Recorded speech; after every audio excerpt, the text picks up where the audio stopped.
사도신경 하심으로 9월 16일 새벽 예배를 하나님께 올려드리겠습니다. 나는 전능하신 아버지 하나님 천지의 창조주를 믿습니다. 나는 그의 유일하신 아들 우리 주 예수 그리스도를 믿습니다. 그는 성령으로 잉태되어 동정녀 마리아에게서 나시고 본디오 빌라도에게 고난을 받아 십자가에 못 박혀 죽으시고 장사된 지 사흘 만에 죽은 자 가운데서 다시 살아나셨으며 하늘에 오르시어 전능하신 아버지 하나님 우편에 앉아 계시다가 거기로부터 살아있는 자와 죽은 자를 심판하러 오십니다. 나는 성령을 믿으며 거룩한 공교회와 성도의 교제와 죄를 용서받는 것과 몸의 부활과 영생을 믿습니다. 아멘. 214장 함께 찬양 드리겠습니다.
오늘 하나님께서 우리에게 허락하신 말씀은 르헤미야 9장 1절로부터 8절까지의 말씀입니다.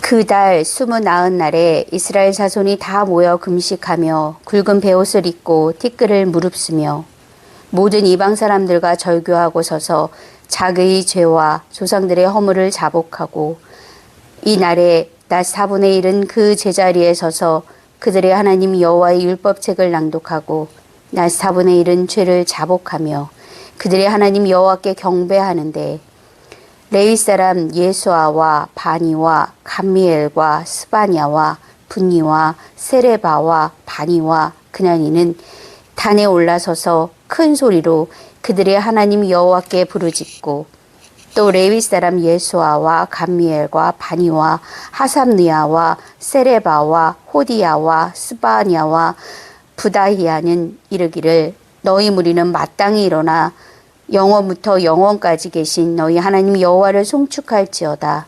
주여 주의 영화로운 이름을 송축하올 것은 주의 이름이 존귀하여 모든 송축이나 찬양에서 뛰어남이니이다. 오직 주는 여호와시라. 하늘과 하늘들의 하늘과 1월 성신과 땅과 땅 위의 만물과 바다와 그 가운데 모든 것을 지으시고 다 보존하시오니 모든 천군이 주께 경배하나이다. 주는 하나님 여호와시라. 옛적에 아브람을 택하시고 갈대아 우르에서 인도하여 내시고 아브람이라는 이름을 주시고 그의 마음이 주 앞에 충성됨을 보시고 그와 더불어 언약을 세우사 가나안 족속과 헷 족속과 아모리 족속과 브리스 족속과 여부스 족속과 기르가스 족속의 땅을 그의 씨에게 주리라 하시더니 그 말씀대로 이루셨사오매 주는 의로우심이로다. 아멘. 할렐루야. 사랑하는 성도 여러분, 하나님의 은혜와 평강이 여러분 모두에게 함께 하시기를 원합니다. 오늘 우리는 하나님의 은혜의 문을 여는 가장 중요한 열쇠인 회개에 대해서 함께 나누고자 합니다. 회개는 우리가 하나님께로 돌아가는 첫 걸음이며 그분의 크신 사랑과 용서를 경험할 수 있는 통로입니다. 느헤미야 9장 1절에서 8절까지의 말씀 속에서 우리는 이스라엘 백성들이 그들의 죄를 깨닫고 하나님 앞에 회개하며 은혜를 경험하는 장면을 보게 됩니다. 본문 1절과 2절은 이스라엘 백성들이 금식하고 굵은 베옷을 입고 티끌을 뒤집어 썼다라고 증언하고 있습니다. 당시에 이스라엘 백성들은 바벨론에서 돌아온 사람들이었습니다. 그들은 오랜 시간 동안 자신들이 노예로 끌려가게 된 것이 하나님이 약해서 지도자들이 나라를 제대로 잘 다스리지 못해서라고 생각했습니다. 그래서 매일매일 하나님을 원망하고 지도자들을 원망했습니다. 그런데 하나님의 은혜가 그들에게 임하자 그들은 그 모든 것이 자신들의 죄였다는 것을 깨닫게 되었습니다. 그리고 그때서야 비로소 하나님께 마음을 열고 진심으로 회개하며 나갈 수 있게 되었습니다. 이스라엘의 위대한 왕이었던 다윗도 이와 비슷한 경험을 했습니다. 다윗은 밧세바와 간음을 하고 그 죄를 덮기 위해서 그녀의 남편인 우리아를 죽이는 범죄를 범했습니다. 그런데 다윗은 하나님께서 나단 선지자를 보내주시기 전까지는 그것이 하나님 앞에서 죄인 줄도 몰랐습니다. 나단 선지자의 말을 듣고서야 비로소 자신이 얼마나 큰 죄를 지었는지를 깨달았습니다. 하나님의 은혜로 죄를 깨닫게 된 다윗은 진정으로 회개할 수가 있었고 죄의 짐을 벗고 하나님께로 돌아갈 수가 있었습니다. 죄가 하나님과 우리의 관계를 깨뜨리고 또 우리의 영혼을 메마르게 만든다는 것을 우리 중에 모르는 사람은 없습니다. 그런데 그럼에도 불구하고 우리가 계속해서 죄를 짓는 것은 죄를 깨닫는 능력이 우리에게 없기 때문입니다. 하나님의 은혜가 임할 때에만 우리는 죄를 깨달을 수도 있고 회개할 수도 있고 마침내 하나님께로 돌아갈 수 있습니다. 그래서 우리는 매일매일 우리가 우리의 죄를 깨달아 알게 해달라고 기도해야 합니다. 거기서부터가 신앙의 출발이기 때문입니다. 죄를 깨닫게 된 이스라엘 민족은 굵은 베옷을 입고 티끌을 뒤집어 쓰며 회개했습니다. 그리고 그들은 하나님의 율법책을 낭독했다라고 본문은 전합니다. 하나님의 은혜로 자신들이 죄인임을 깨달았던 이스라엘 백성들은 회개하며 하나님께로 돌아갈 결심을 하게 되었습니다. 그들은 이방 사람들과의 연도 확실히 끊어냈습니다. 이제부터 세상이 아닌 하늘을 바라보는 사람으로 살겠다는 그들 나름의 결단의 표현이었습니다. 그리고 그들은 함께 모여 하나님의 말씀을 낭독했습니다. 하나님의 말씀이 우리의 영적 내비게이션이라는 말은 아마 여러분 들어보셨을 것입니다. 죄를 깨닫고 회개했다면 이젠 하나님의 뜻대로, 하나님의 원하시는 대로 살아갈 일만 남았습니다. 그런데 한 번도 가보지 않은 그 길을 어떻게 가야 하는지 모르기 때문에 그 길을 가는 것이 그리 만만한 일은 아닙니다.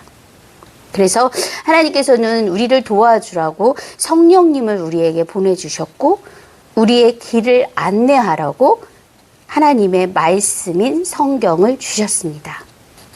이렇듯 하나님의 말씀은 우리의 잘못을 깨닫게 하고 우리를 올바른 길로 이끌어 줍니다. 여러분, 만약 여러분께서 여러분의 죄를 하나님의 은혜로 깨닫고 또 회개했다면 이제부터는 그 깨끗해진 여러분의 마음에 하나님의 말씀을 채우셔야 합니다. 그 말씀이 우리를 하나님께로 똑바로 인도해 주실 것입니다. 죄를 회개하고 돌아온 이스라엘 백성들이 율법책을 읽으면서 삶의 방향을 정한 후에 그들이 한 일은 하나님의 신실하심을 찬양하는 일이었습니다. 그들은 자신들의 죄악에도 불구하고 하나님께서 여전히 그들과 함께 하시고 그분의 약속을 신실하게 지키셨음을 고백합니다. 죄의 눈으로 볼 때에는 보이지 않았던 하나님의 신실하심이 보이기 시작한 것입니다. 하나님께서는 언제나 동일하신 분이십니다. 동일하신 하나님을 나쁜 하나님 또는 좋은 하나님으로 만드는 것은 우리들입니다. 이스라엘 백성들이 죄의 눈으로 하나님을 바라봤을 때는 하나님은 바벨론의 신인 마루둑보다 못한 신이었고 자신들을 바벨론의 노예로 가게 내버려 두었던 아주 무능한 신이었습니다. 그런데 자신들의 죄를 깨닫고 회개한 후에 은혜의 눈으로 보니까 하나님께서는 신실하신 분이셨고 찬양 받으시기에 합당하신 분이셨습니다. 오늘 본문의 5절부터 8절까지의 말씀은 그 사실을 깨달은 이스라엘 백성들의 신앙 고백으로 채워져 있습니다. 하늘과 땅의 모든 것을 만드신 하나님, 자신들의 조상인 아브람을 갈대아 우르에서 이끌어내시고 언약을 세우신 하나님, 그 언약대로 가나안을 주신 하나님. 그들의 신앙 고백 속에는 하나님의 신실하심에 대한 믿음이 들어가 있습니다. 그들은 이제서야 비로소 하나님께서 어떤 분이신지를 깨달아 알게 되었던 것입니다. 은혜가 임해서 죄를 깨닫게 되고 죄를 깨닫고 회개하고 돌아오면 하나님께서 우리의 인생 가운데 행하셨던 크고 놀라운 일들이 보이기 시작합니다. 그러면 그때부터는 이스라엘 백성들이 그랬던 것처럼 감사하지 않고는 견딜 수가 없게 됩니다. 이 감사는 우리가 무언가를 하나님께로부터 받았을 때 하는 그런 감사와는 아주 차원이 다른 감사입니다. 하박국 선지자의 고백처럼 무화과 나무에 잎이 마르고 포도나무에 열매가 없어도 드릴 수 있는 그런 감사입니다. 저와 여러분도 이런 고차원적인 감사를 드릴 수 있는 그런 사람들이 되었으면 좋겠습니다. 사랑하는 여러분, 성벽 재건을 하기로 결심을 하고 그 일을 시행하기로 했을 때 이스라엘 백성들은 자신들에게 이렇게나 큰 은혜가 임하게 될지 미처 알지 못했습니다. 잘 알지는 못했지만 지도자인 느헤미야가 하자고 하니까, 그게 좋다고 하니까 따랐던 것 뿐이었습니다. 그래서 어려운 일이 닥쳤을 때는 불평도 했고요. 공사를 중단하고 떠나버리려는 생각도 했었습니다. 그런데 그런 어려움 속에서도 어찌어찌 견디면서 성벽 공사를 끝내자 그때부터 그들은 상상도 하지 못하는 하나님의 은혜를 맛보게 되었습니다. 성벽 재건을 끝나고 함께 모여 보냈던 초막절과 나팔절을 기점으로 하나님은 그들에게 물 붓듯이 은혜를 쏟아 부어 주셨던 것입니다. 그 은혜로 이스라엘 백성들이 완전히 달라졌습니다. 자신들의 죄를 깨닫고 회개할 줄 아는 사람들이 되었고 말씀대로 살기 위해서 애쓰는 사람들이 되었습니다. 또 신실하신 하나님을 믿고 감사할 줄 아는 그런 사람이 되었습니다. 우리가 신앙생활을 할 때 이해할 수 없는 일을 해야 할 때도 종종 있고요. 때로는 하기 싫은 일을 해야 할 때도 있습니다. 그런데 만약 그때가 여러분에게 온다면 오늘의 말씀을 기억하시기 바랍니다. 그 순간이 바로 은혜가 부어지는 순간이고 축복이 준비된 순간입니다. 이해할 수 없어도 하기 싫어도 주님의 일이라서 순종했을 때 주님은 그 일을 통해서 우리에게 놀라운 일을 행하십니다. 이스라엘 백성들에게 그렇게 하셨던 것처럼 말입니다. 저와 여러분이 그런 축복을 누리며 사시기를 소망합니다. 310장 함께 찬양 드리겠습니다.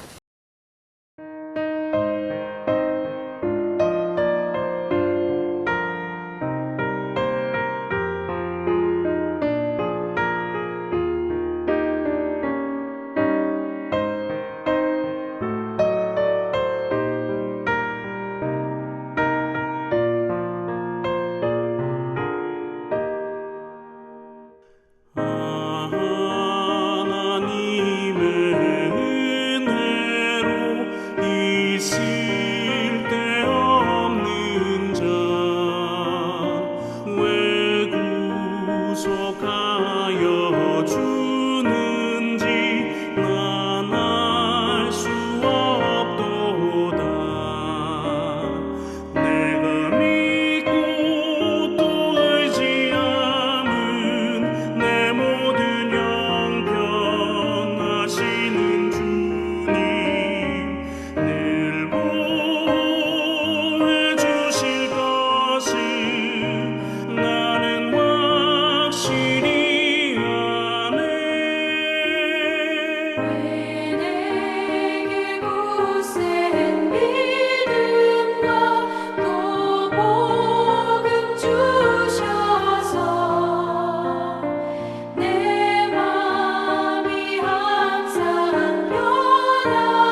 함께 기도하겠습니다. 사랑의 하나님, 우리에게 은혜를 부어주셔서 죄를 깨닫게 하시고 회개하게 하시고 하나님께로 다시 돌아올 수 있게 하시니 감사드립니다. 또한 주님을 찬양하며 살아갈 수 있게 하시니 감사드립니다. 하나님, 우리가 앞으로도 그렇게 살기를 소망합니다. 그 어떤 일이 닥쳐도 주님의 길에서 벗어나지 않는 우리 모두가 되게 하여 주시옵소서. 예수님의 이름으로 기도드립니다. 아멘. 이 시간 믿음의 선포 함께 하시겠습니다. 왼손 가슴에 두시고 오른손 올리시고 3번 저와 함께 믿음의 선포 하시겠습니다.